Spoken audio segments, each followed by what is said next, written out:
देखो, अगर आप सीबीएसई से अपनी 10वीं क्लास की या 12वीं क्लास की पढ़ाई कर रहे थे, या फिर आप स्टेट बोर्ड से अपनी 10वीं क्लास की या 12वीं क्लास की पढ़ाई कर रहे थे और रिजल्ट में अगर आपके एक सब्जेक्ट में या दो सब्जेक्ट में या तीन सब्जेक्ट में कंपार्टमेंट आया है और अगर आप चाहते हो कि आप एनयूएस में एडमिशन ले लो और अपना साल बचा लो, तो ऐसा पॉसिबल है। एनयूएस में जो है आप लोग को स्ट्रीम 2 के थ्रू अभी आपको ऑप्शन मिला हुआ है कि जितने भी ऐसे स्टूडेंट्स हैं जिन्होंने अभी हाल ही में यहाँ पे एनयूएस के एग्ज़ाम देना चाहते हैं, जो सीबीएसई से फेल है या फिर जो स्टेट बोर्ड से फेल हैं, उनके लिए अभी एक ऑप्शन खुला हुआ है कि वो स्ट्रीम 2 में एडमिशन ले सकते हैं। और स्ट्रीम 2 का जो एग्ज़ाम है सेम जो अक्टूबर नवंबर में एग्ज़ाम होंगे उसी में आप लोग को भी एग्ज़ाम देने का मौका मिलेगा। तो यहाँ पर हम ये जानने वाले हैं कि अगर आप सीबीएसई फेल हो या फिर अगर आप स्टेट बोर्ड फेल हो, 10वीं क्लास में फेल हो या 12वीं क्लास में फेल हो, तो उस केस में आप लोग यहाँ पर एनयूएस में एडमिशन कैसे ले सकते हो, पूरा फुल प्रोसेस यहाँ पे देखने वाले हैं कि आपको admission form A to Z कैसे फिल करना है, डॉक्यूमेंट आपको कैसे अपलोड करना है यहाँ पे, ये भी हम देखेंगे।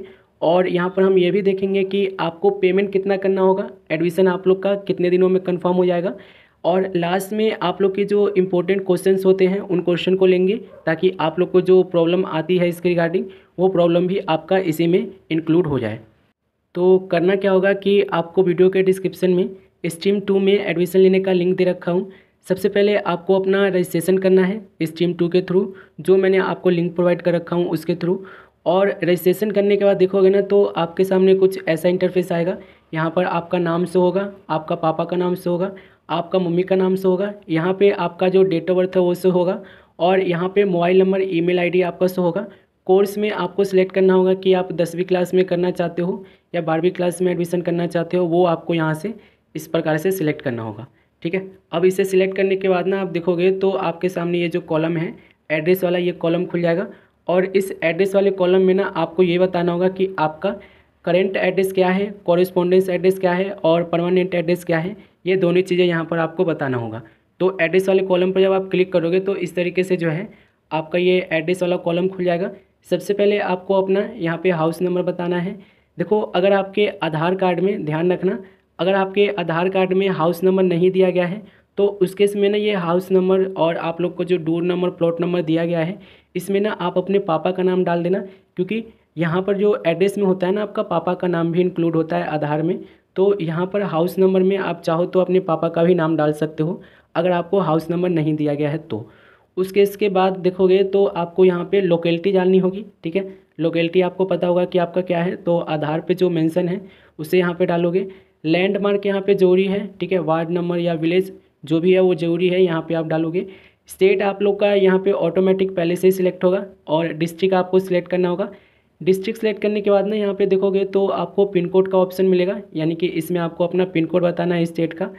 और उसके बाद अगर आपका देखो कोरेस्पोंडेंस एड्रेस और परमानेंट एड्रेस अगर सेम है तो उस केस में ये आपको सेम एज परमानेंट एड्रेस का ऑप्शन मिलता है, इस पर आप क्लिक करके इसे आप चाहो तो ठीक कर सकते हो। उसके बाद ना नेक्स्ट देखोगे तो आपके सामने ऐसा कुछ ऑप्शन आता है जो कि है अदर इन्फॉर्मेशन का।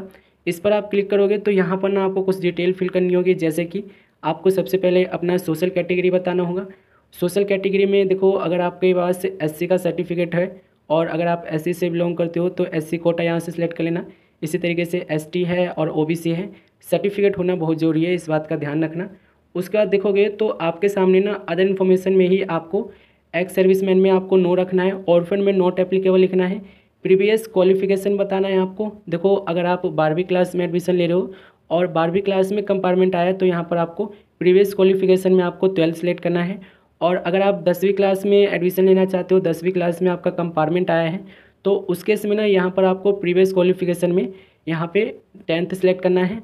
और परसुइंग पायलट लाइसेंस का आपको क्या करना है कि नो ऑप्शन सेलेक्ट करके रखना है। टाइप ऑफ डिसेबिलिटी में यहाँ पर नॉट एप्लीकेबल रखना है।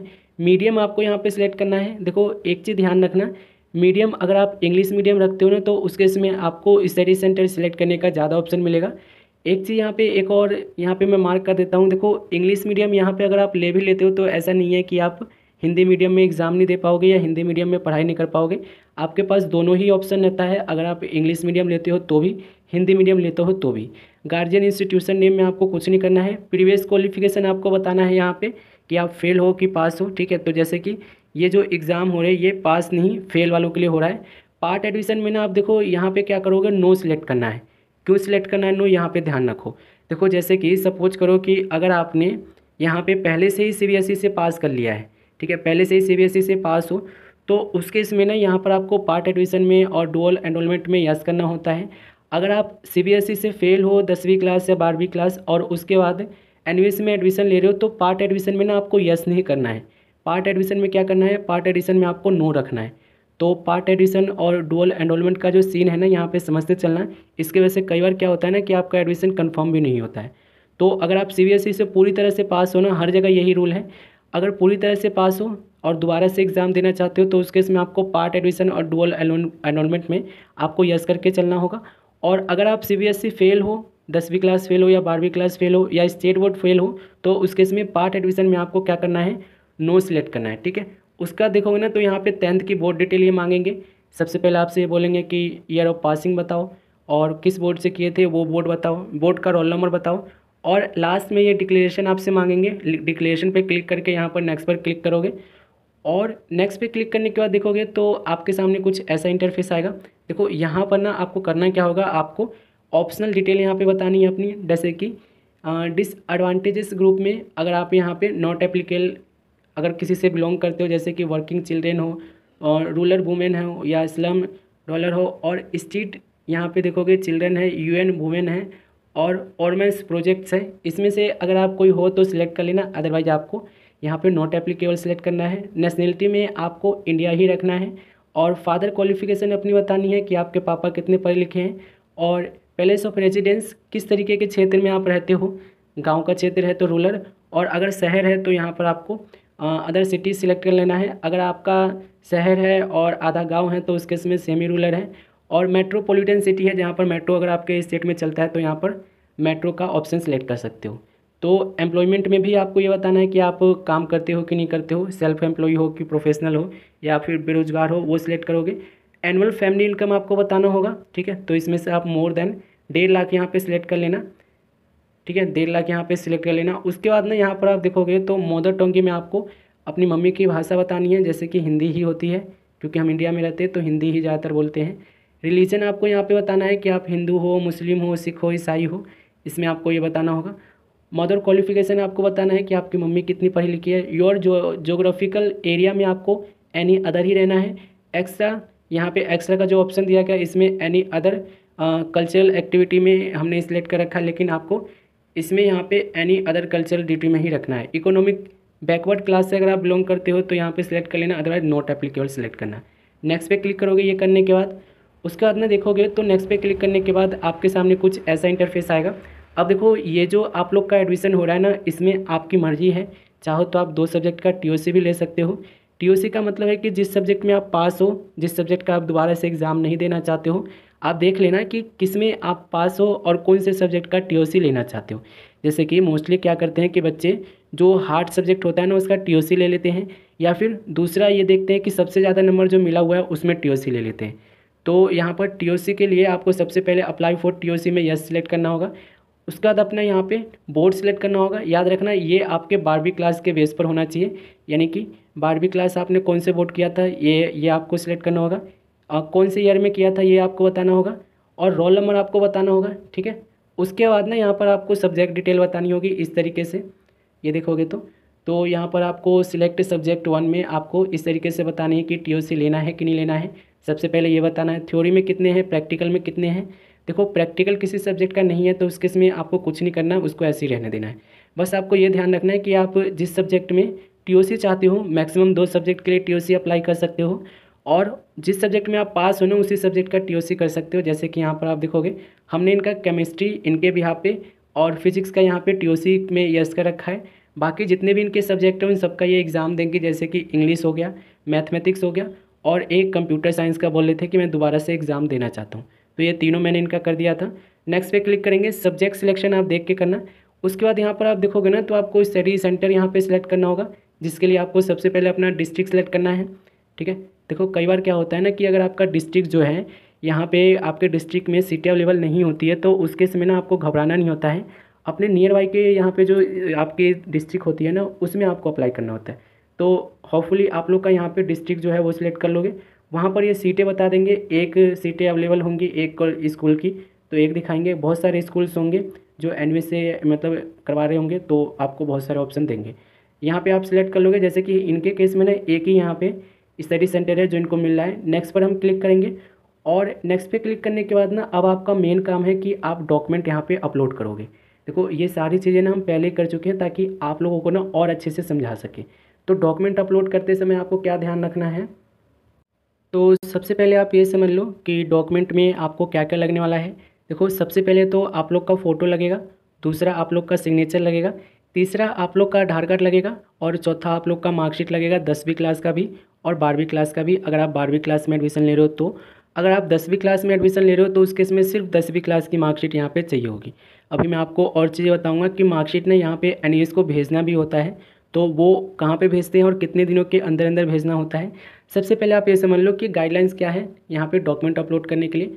तो यहाँ पर आप देखोगे कि डॉक्यूमेंट अपलोड करने के लिए ना यहाँ पे दिया गया candidate should upload passport size photo only, photo should be not be in on one this format PG, JPG और PNG, BMP if the image is scanned uploaded for portrait format, no landscape rotate picture. Photo should have the is either white or lightly closer background. Eyes should be open on clear visual. Candidate face will be distinctly visual straight and at the center should be top should be also clear on the photo. Nothing should be written over the photo. देखो चीज़ें जो है ना आपको ये बताया जा रहा है कि आपको फ़ोटो अपलोड करते समय क्या ध्यान रखना है। फ़ोटो आपका अपलोड होगा, सिर्फ आपको फ़ोटो खींच के अपना जो भी है लेटेस्ट वाला फ़ोटो खींच लेना मोबाइल से, और फ़ोटो को खींचने के बाद आपको क्या करना है, फ़ोटो आपको अपलोड करते समय ध्यान रखना है कि उस पर आपका कुछ भी नाम वगैरह नहीं होना चाहिए। जो ब्लैक एंड वाइट फ़ोटो आते हैं ना जिस पर आपका मतलब कि डेट डला होता है, वो वाला फ़ोटो अपलोड नहीं करना है इसके गाइडलाइंस के अकॉर्डिंग। 1 MB से ज़्यादा का लिमिट नहीं होना चाहिए। और डॉक्यूमेंट अपलोड करने के लिए सिंपली आपको क्या करना होगा, ब्राउज पर क्लिक करना होगा। ब्राउज पर क्लिक करोगे और फाइल पर क्लिक करोगे, और एक ऐप मैं यूज करता हूँ जिसको आपको यहाँ पे लेना है। और हाँ, इसके लिए मुझे कोई भी यहाँ पे पेड यानी कि यहाँ पे नहीं मिलता है कुछ पैसे, ठीक है, बस आप लोग के लिए हेल्प हो जाए इसलिए बता रहा हूँ। रिड्यूस फोटो साइट का एक यहाँ पे आपको ये जो आप लोग का प्ले स्टोर होता है वहाँ पर आपको एक ऐप मिल जाएगा रिड्यूस फोटो साइज़ का, और इससे ना आप लोग मिनिमाइज़ कर सकते हो यानी कि क्रॉप कर सकते हो डॉक्यूमेंट को। जैसे कि मैं आपको दिखाऊं, इस पर हम क्लिक करेंगे और आपको सिलेक्ट इमेज पर क्लिक करना होगा।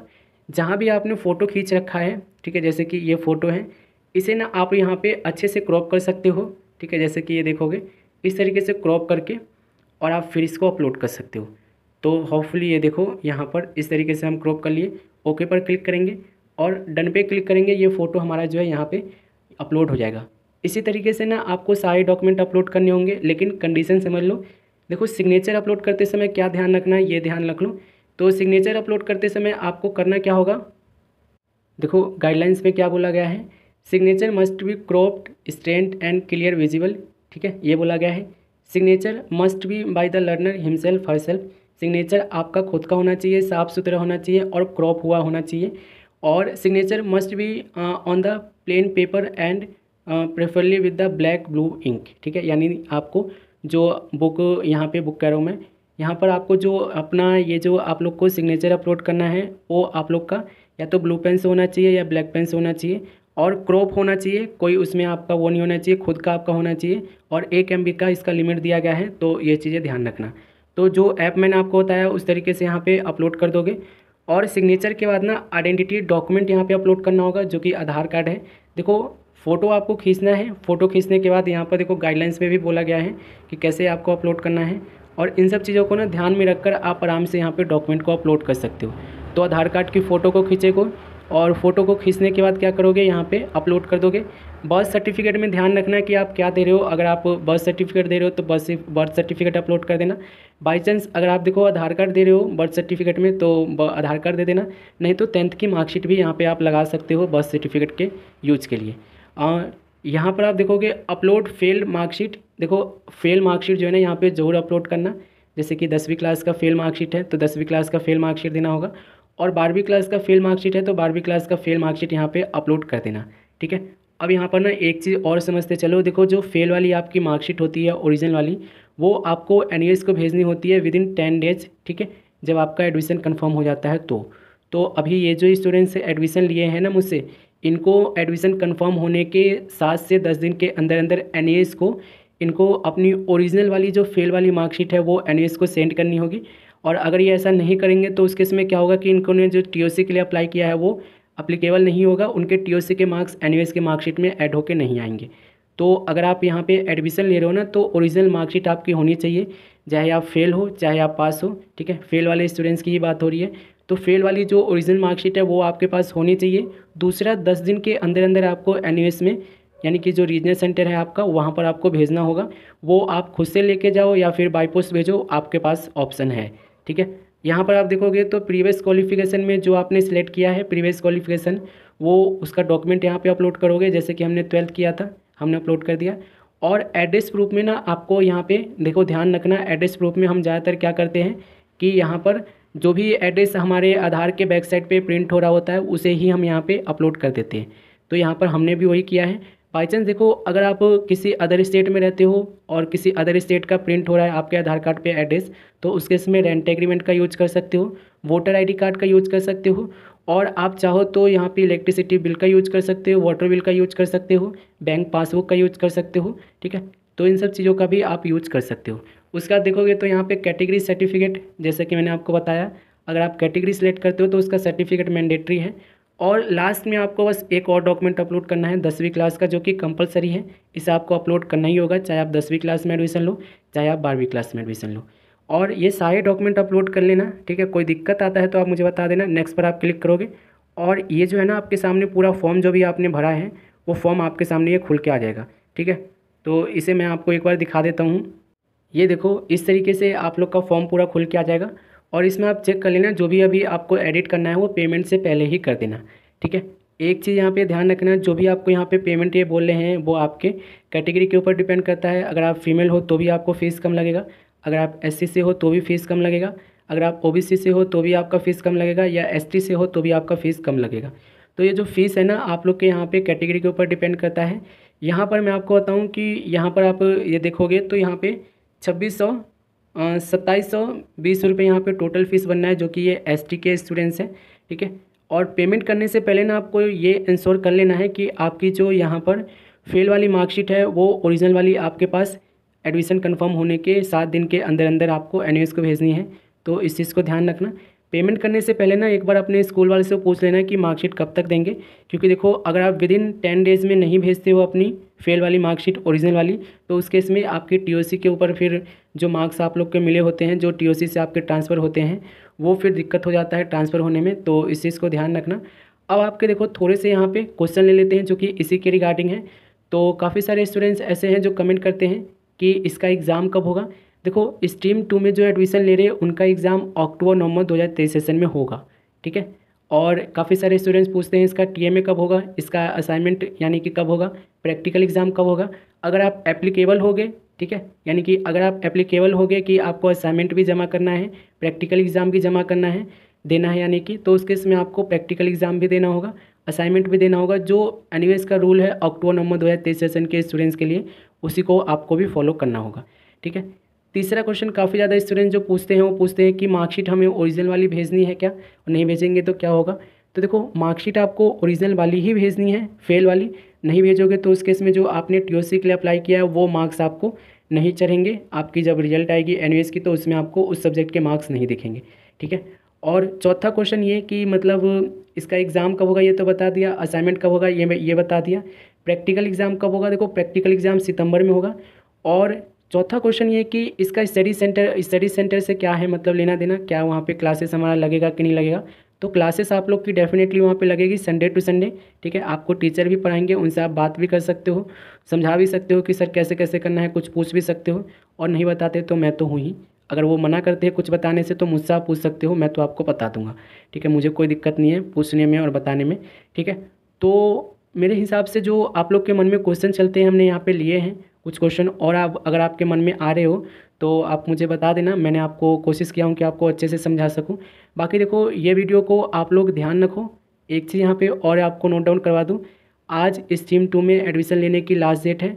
अगर आपने नोटिफिकेशन पढ़ा होगा तो जो लास्ट डेट स्ट्रीम 2 यानी कि सीबीएसई में फेल जो स्टूडेंट्स हैं, स्टेट बोर्ड जो फेल स्टूडेंट्स हैं, उनको एनईएस में एडमिशन लेने की जो लास्ट डेट थी वो आज की है, यानी कि 6 यहाँ पे अगस्त की ही थी और 6 अगस्त आज ही है।